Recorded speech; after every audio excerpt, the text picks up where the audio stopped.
Parleu per allà. Ja. Ja parlarem més després, parlarem més.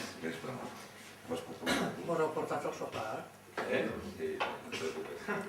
A veure, bona nit a tots. Jo estic així en representació dels actors i actrius valencians i valencianes que en aquests moments la nostra possibilitat de treballar en la nostra terra és zero. Que exagerat! Zero. O sigui, és zero. Som 1.150 més o menys actors i actrius valencianes al País Valencià i actualment estan treballant 28. D'aixòs 28, jo tinc la sort de ser-ho d'aixòs 28, però acaba la setmana que ve. Això se pot dir que és una aniquilació total, no se pot parlar ni d'un 90% d'atur, estem parlant d'una aniquilació total. A més, venim amb unes polítiques que diguem que l'aniquilació és con alevosía i premeditació, està fent molt aposta.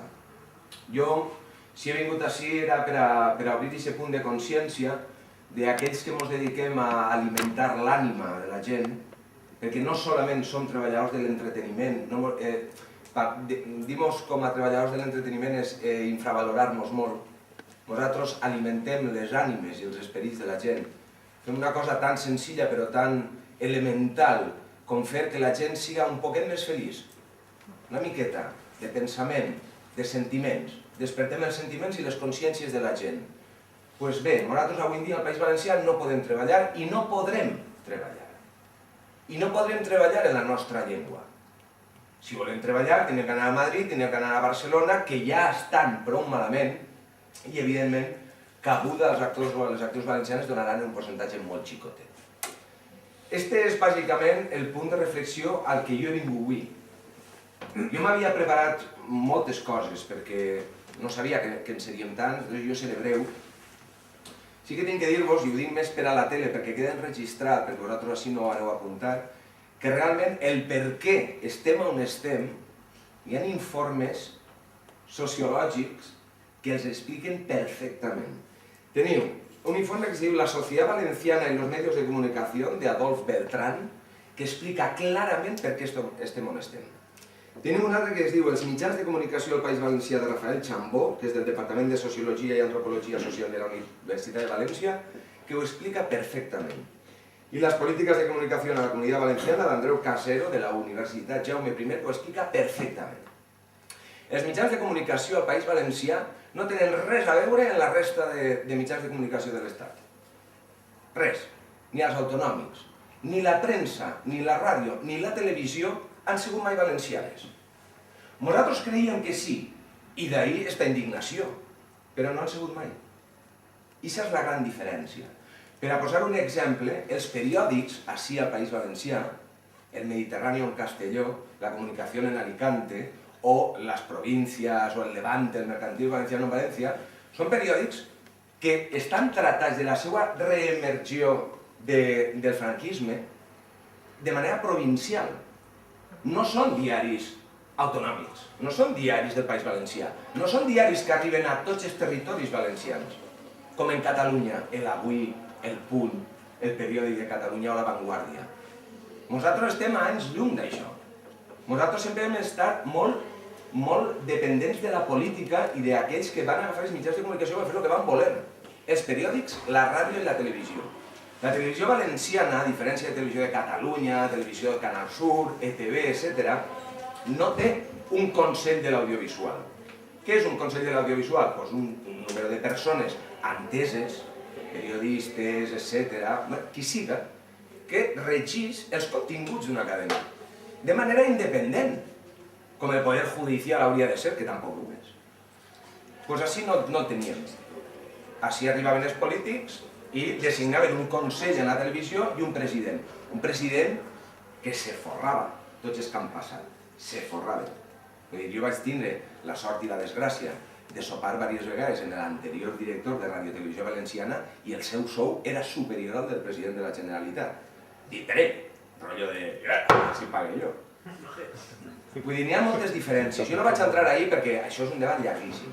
Sí, dir-vos, una, que els actors i les actrius valencianes no podem treballar, i no podrem, que això no és un conflicte únicament laboral, on se despedixen a 1.700 persones al carrer, toma, mañana i ja te buscaràs la vida, sinó que, com han dit els companys, n'hi ha tot un entramat, tota una indústria que se queda sense faena. Les productores de l'audiovisual en València estan totalment arruïnades. Les empreses de doblatge estan totalment arruïnades. Les empreses d'entreteniment infantil per a programes d'audiovisual estan arruïnades. El teatre, que també tindria un ressò en la televisió, etc., les productores i els teatres estan desmantelant-se i estan arruïnats. Tot allò que implica cultura en la nostra llengua, cultura per al nostre país, ho han matat. I el tancament de la televisió és el colofó, ja és la punta ja, és el punto i final. Deixar sense paraula i sense veu a tots els periodistes i el no poder arribar a tots els llocs de tot el País Valencià on la informació és necessària, a pesar del mal ús que s'havia fet d'aquesta informació. I això és un altre tema que jo vull parlar. Jo no vaig a parlar sobre el debat democràtic del tancament d'una televisió pública, perquè parlarem tots així d'això. Vull dir, tancar una televisió pública va més enllà d'un conflicte laboral, el tirar a la carrera tants treballadors d'un dia per un altre, sinó és un atemptat directe a la nostra llibertat. Tu qui eres per tancar una televisió? I punt número 2, en aquest debat democràtic. Això fa descomptar de la huelga. Si no n'hi ha un organisme independent que regís la televisió valenciana, que ve directament de les Corts i de Presidència, i s'arruïna la televisió en estos últims anys, que passa un deute de 1.000 i pico milions d'euros, i se'n va al Consell d'aquesta televisió, se despedeix a tots els treballadors i no hi ha cap tipus de responsabilitat política. Cap. No n'hi ha ni una dimissió, ni mitja.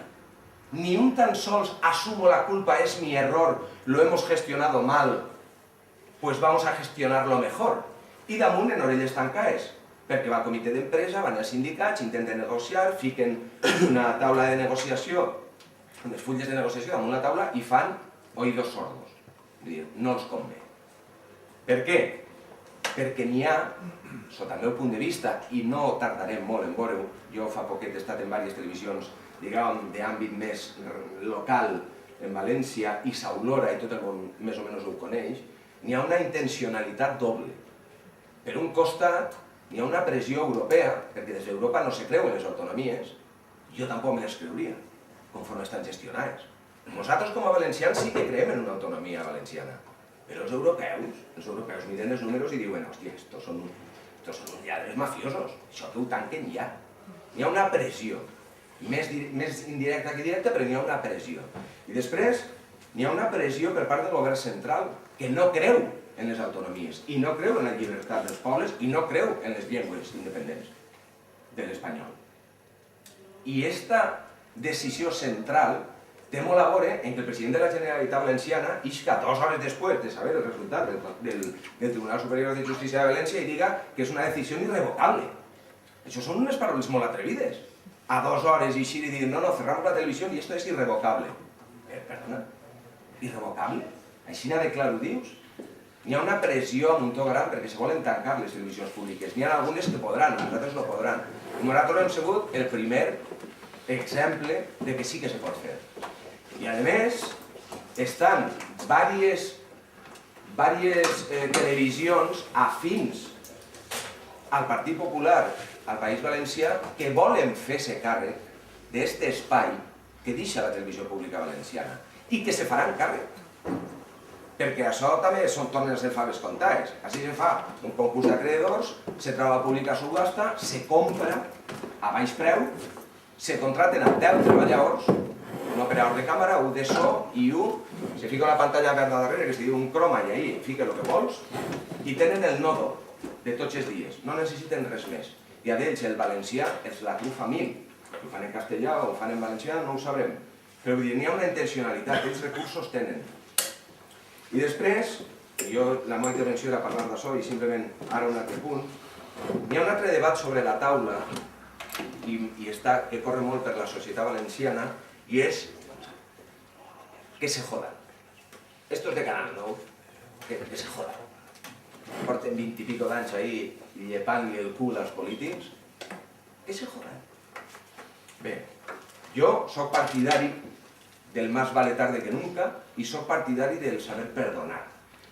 Els periodistes de Canal 9 en l'última setmana d'emissió de la cadena van fer un treball per a mi imprescindible i és el poder traure a la llum moltes coses que no havien pogut traure.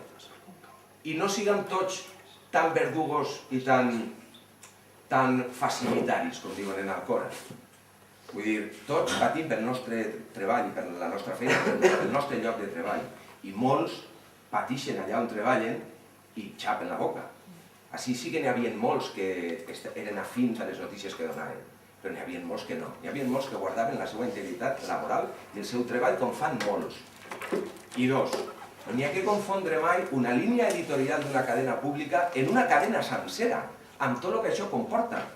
Programes infantils, programes d'entreteniment, documentals, programes de documentació, etc. Ficció, sèries, un llarg, etc. O sigui, Canal 9 no era simplement una línia editorial que estava donant unes notícies a l'esquena d'un percentatge prou elevat de la població, sinó que Canal 9 era molt més que tot això.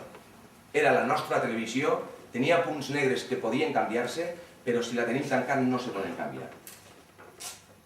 Tenint l'oberta sí que ho haurem pogut intentar canviar. I tots els valencians han sigut culpables d'això. Tots ens van manifestar, tots el progressisme valencià, quan ens tancaven les emissions de TV3, però la gent no eixia al carrer a protestar perquè no li agradava Canal 9, perquè no era la televisió que volia. Sí, en sectors minoritaris, però no eixia a la resta de la població. La majoria de la gent que no li agradava la cadena la desintonitzava. I així no s'ajuda a que una cadena sobrevisca. Bé, moltes gràcies.